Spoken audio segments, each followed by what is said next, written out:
ವೀಕ್ಷಕರೇ ನಮಸ್ಕಾರ. ಜನವರಿ 31ರಿಂದ ಏಪ್ರಿಲ್ 4ರವರೆಗೆ ಸಂಸತ್ತಿನ ಬಜೆಟ್ ಅಧಿವೇಶನ ನಡೆಯಲಿದ್ದು, ಈಗಾಗಲೇ ರಾಷ್ಟ್ರಪತಿ ದ್ರೌಪದಿ ಮುರ್ಮು ಅವರು ಜನವರಿ 31ರಿಂದ ಏಪ್ರಿಲ್ 4ರವರೆಗೆ 2025ರ ಬಜೆಟ್ ಅಧಿವೇಶನಕ್ಕಾಗಿ ಸಂಸತ್ತಿನ ಎರಡೂ ಸದನಗಳನ್ನು ಕರೆಯಲು ಅನುಮೋದನೆಯನ್ನ ನೀಡಿದ್ದಾರೆ. ಕೇಂದ್ರ ಹಣಕಾಸು ಸಚಿವೆ ನಿರ್ಮಲಾ ಸೀತಾರಾಮನ್ ಫೆಬ್ರವರಿ 1ರಂದು ತಮ್ಮ 8ನೇ ಬಜೆಟ್ ಮಂಡಿಸಲಿದ್ದು, ಅದಕ್ಕೂ ಮುನ್ನ ರಾಷ್ಟ್ರಪತಿ ದ್ರೌಪದಿ ಮುರ್ಮು ಜನವರಿ 31ರಂದು ಸಂಸತ್ತಿನ ಉಭಯ ಸದನಗಳನ್ನು ಉದ್ದೇಶಿಸಿ ಮಾತನಾಡಲಿದ್ದಾರೆ. ಸಂಸತ್ತಿನ ಬಜೆಟ್ ಅಧಿವೇಶನದ ಮೊದಲ ಭಾಗವು 31 ಜನವರಿ 2025ರಂದು ಪ್ರಾರಂಭವಾಗಿ ಫೆಬ್ರವರಿ 13ರಂದು ಕೊನೆಗೊಳ್ಳುತ್ತದೆ. ಅಧಿವೇಶನದ ಎರಡನೇ ಭಾಗವು 10 ಮಾರ್ಚ್ 2025ರಂದು ಪ್ರಾರಂಭವಾಗುತ್ತದೆ ಮತ್ತು 4 ಏಪ್ರಿಲ್ 2025ರವರೆಗೆ ಮುಂದುವರಿಯುತ್ತದೆ. ಇನ್ನೇನು 2 ದಿನಗಳು ಬಜೆಟ್ ಮಂಡನೆಗೆ ಬಾಕಿಯಾಗಿದೆ. ಕೇಂದ್ರ ಸರ್ಕಾರವು ಬಜೆಟ್ ಮಂಡನೆ ಮಾಡುವುದಕ್ಕೆ ಸಕಲ ಸಿದ್ಧತೆಗಳನ್ನ ಮಾಡಿಕೊಳ್ಳುತ್ತಿದೆ. ಈ ಮಧ್ಯೆ ಮಧ್ಯಂತರ ಹಾಗೂ ಪೂರ್ಣ ಪ್ರಮಾಣದ ಬಜೆಟ್ ಎಂದ್ರೆ ಏನು, ಈ ಬಜೆಟ್ಗಳನ್ನ ಯಾವ ಸಮಯದಲ್ಲಿ ಮಂಡಿಸಲಾಗುತ್ತದೆ ಎನ್ನುವ ಅನುಮಾನಗಳು ಕೂಡ ಜನರನ್ನ ಕಾಡ್ತಾ ಇದೆ. ಜೊತೆಗೆ ಭಾರತದ ಬಜೆಟ್ ಮಂಡನೆ ಅಂದ್ರೆ ಹಲವು ವಿಶಿಷ್ಟ ಮತ್ತು ವಿಶೇಷ ಪದ್ಧತಿಗಳಿವೆ. ಅದರಲ್ಲಿ ಬಜೆಟ್ ಪ್ರಾರಂಭಕ್ಕೂ ಮುನ್ನ ಹಲ್ವಾ ತಯಾರಿಸುವುದು ಆಗಿದೆ. ಹಾಗಾಗಿ ಈ ಬಗ್ಗೆ ತಿಳಿಸಿಕೊಡುವ ಪ್ರಯತ್ನ ನಮ್ಮದು. ಅದಕ್ಕೂ ಮುನ್ನ ಬಜೆಟ್ ಅಂದ್ರೆ ಏನು ಎಂಬುದನ್ನ ಸಿಂಪಲ್ ಆಗಿ ತಿಳ್ಕೊಳ್ಳೋಣ.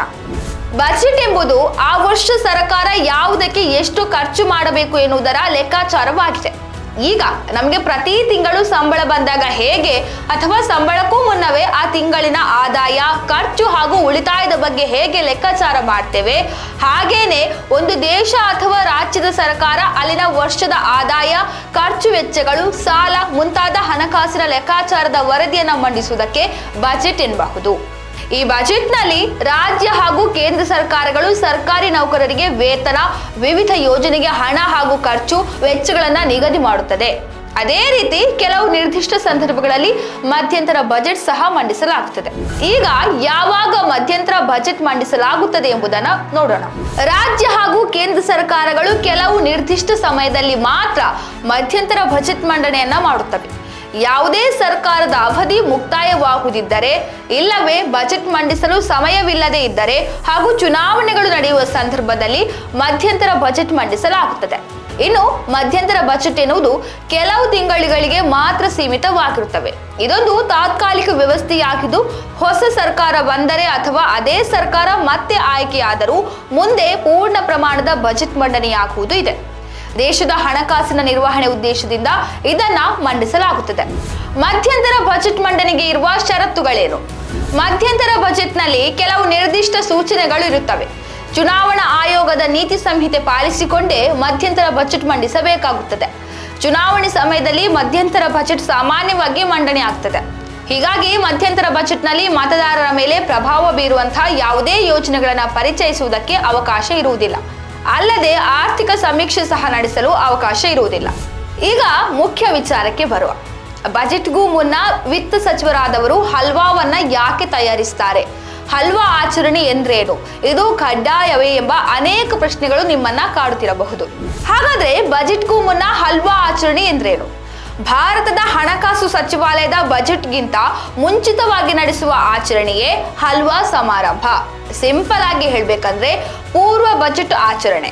ಇದನ್ನ ಸಂಸತ್ತಿನಲ್ಲಿ ಕೇಂದ್ರ ಬಜೆಟ್ ಅನ್ನ ಮಂಡಿಸುವ ಸುಮಾರು 9ರಿಂದ 10 ದಿವಸದ ಮೊದಲು ಈ ಆಚರಣೆಯನ್ನ ಮಾಡಲಾಗ್ತದೆ. ನವದೆಹಲಿಯ ನಾರ್ತ್ ಬ್ಲಾಕ್ ನಲ್ಲಿರುವ ಭಾರತದ ಹಣಕಾಸು ಸಚಿವಾಲಯದ ಅಡುಗೆ ಮನೆಯಲ್ಲಿ ದೊಡ್ಡ ಕಡಾಯಿಯಲ್ಲಿ ಹಲ್ವಾವನ್ನ ತಯಾರಿಸಲಾಗ್ತದೆ. ಮಾನ್ಯ ವಿತ್ತ ಸಚಿವರು ಹಲ್ವಾವನ್ನ ಬೆರೆಸಿ, ಹಲ್ವಾವನ್ನು ಯಾರೆಲ್ಲ ಅಧಿಕಾರಿಗಳು, ಸಿಬ್ಬಂದಿಗಳು ಬಜೆಟ್ ತಯಾರಿಕೆ ಪ್ರಕ್ರಿಯೆಯಲ್ಲಿ ತೊಡಗಿಕೊಂಡಿರುತ್ತಾರೆ ಅವರಿಗೆ ನೀಡಲಾಗ್ತದೆ. ಇನ್ನು ಸಾಮಾನ್ಯವಾಗಿ ನಮಗೆ ಇದು ಒಂದು ಕಾರ್ಯಕ್ರಮದಂತೆ ಕಾಣುತ್ತದೆ. ಇದು ಹಿಂದಿನಿಂದ ಬಂದ ಪದ್ಧತಿಯಾಗಿರಬಹುದು ಅಥವಾ ಸಾಂಪ್ರದಾಯಿಕ ಆಚರಣೆಯಾಗಿರಬಹುದು ಎಂದು ಅನಿಸ್ತದೆ. ಆದ್ರೆ ಇದು ಆ ರೀತಿಯ ಯಾವುದೇ ಆಚರಣೆ ಅಲ್ಲ. ಇದರ ಹಿಂದಿನ ಉದ್ದೇಶ ಮಾತ್ರ ಬಹಳ ಮಹತ್ವದಾಗಿದೆ. ಕೇಂದ್ರ ಬಜೆಟ್ನ ಗೌಪ್ಯತೆ ಮತ್ತು ಭದ್ರತೆಯನ್ನ ಖಚಿತಪಡಿಸಿಕೊಳ್ಳಲು ಈ ಸಮಾರಂಭವನ್ನ ಮಾಡಲಾಗುತ್ತದೆ. ಅಂದ್ರೆ ಇದು ಲಾಕ್ ಇನ್ ಅವಧಿಯ ಆರಂಭವನ್ನ ಸಂಕೇತಿಸುತ್ತದೆ. ನಿರ್ಬಂಧಿಸಿದ ಅವಧಿಯಲ್ಲಿ ಬಜೆಟ್ ಕರಡು ರಚನೆಯಲ್ಲಿ ತೊಡಗಿರುವ ಎಲ್ಲಾ ಸಿಬ್ಬಂದಿಗಳು ಹಣಕಾಸು ಸಚಿವಾಲಯದೊಳಗೆ ಪ್ರವೇಶಿಸುತ್ತಾರೆ.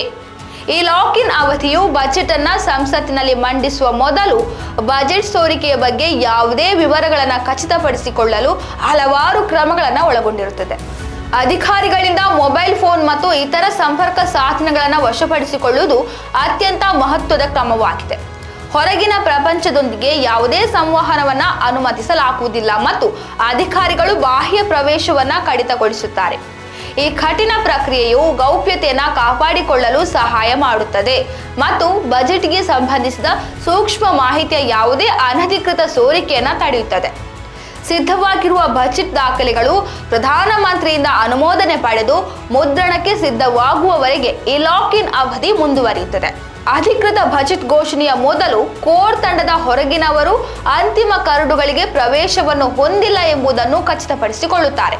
ಇನ್ನು ಈ ಹಲ್ವಾ ಸಮಾರಂಭವು ಹಲವು ವರ್ಷಗಳಿಂದ ಯೂನಿಯನ್ ಬಜೆಟ್ ಸಂಪ್ರದಾಯದ ಒಂದು ಭಾಗವಾಗಿದೆ.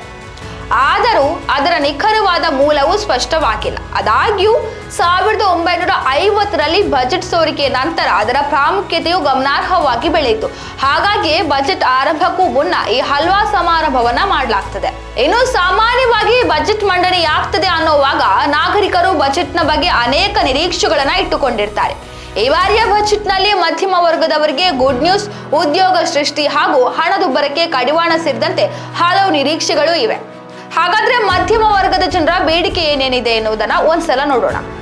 ಆದಾಯ ತೆರಿಗೆ ಸ್ಲ್ಯಾಬ್ಗಳಲ್ಲಿ ಬದಲಾವಣೆ, ಹೊಸ ತೆರಿಗೆ ವ್ಯವಸ್ಥೆಯಲ್ಲಿ ಗೃಹ ಸಾಲದ ಪ್ರಯೋಜನಗಳು, ಮನೆ ಮಾಲೀಕರಿಗೆ ಪ್ರೋತ್ಸಾಹ, ಎನ್ಪಿಎಸ್ ಕಡಿತ ಮಿತಿ ಹೆಚ್ಚಿಸುವುದು, ಶ್ರೇಣಿ 2 ನಗರಗಳಿಗೆ HRA, ಸೆಕ್ಷನ್ 80D ಅಡಿಯಲ್ಲಿ ಸುಧಾರಣೆಗಳು, ಪಿಎಫ್ ಬಡ್ಡಿಯ ಮೇಲಿನ TDSಗೆ ವಿನಾಯಿತಿ ನೀಡಬೇಕು, ಹೂಡಿಕೆ ಮೇಲಿನ ತೆರಿಗೆ, ಹಿರಿಯ ನಾಗರಿಕರ ಮೇಲಿನ ಆರ್ಥಿಕ ಹೊರೆ ಕಡಿಮೆ ಮಾಡುವುದು, ಸೆಕ್ಷನ್ 80C ಅಡಿಯಲ್ಲಿ ಮಿತಿ ಹೆಚ್ಚಳ.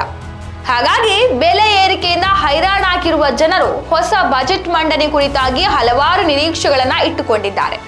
ಈ ಬಾರಿ ಕೇಂದ್ರ ಹಣಕಾಸು ಸಚಿವೆ ನಿರ್ಮಲಾ ಸೀತಾರಾಮನ್ ಅವರು ಮಂಡಿಸುವ ಬಜೆಟ್ನಲ್ಲಿ ಏನೆಲ್ಲ ಬದಲಾವಣೆಗಳಾಗಲಿವೆ, ಯಾವೆಲ್ಲ ಹೊಸ ಯೋಜನೆಗಳು ಅನುಷ್ಠಾನಕ್ಕೆ ಬರಲಿವೆ ಎಂಬುದನ್ನ ಕಾದು ನೋಡಬೇಕಾಗಿದೆ. ಏನೇ ಆಗಲಿ ಈ ಬಾರಿಯ ಬಜೆಟ್ ಜನಪರವಾಗಿರಲಿ, ಜನರ ನಿರೀಕ್ಷೆ ಹುಸಿಯಾಗದಿರಲಿ ಎಂಬುದೇ ನಮ್ಮ ಆಶಯ.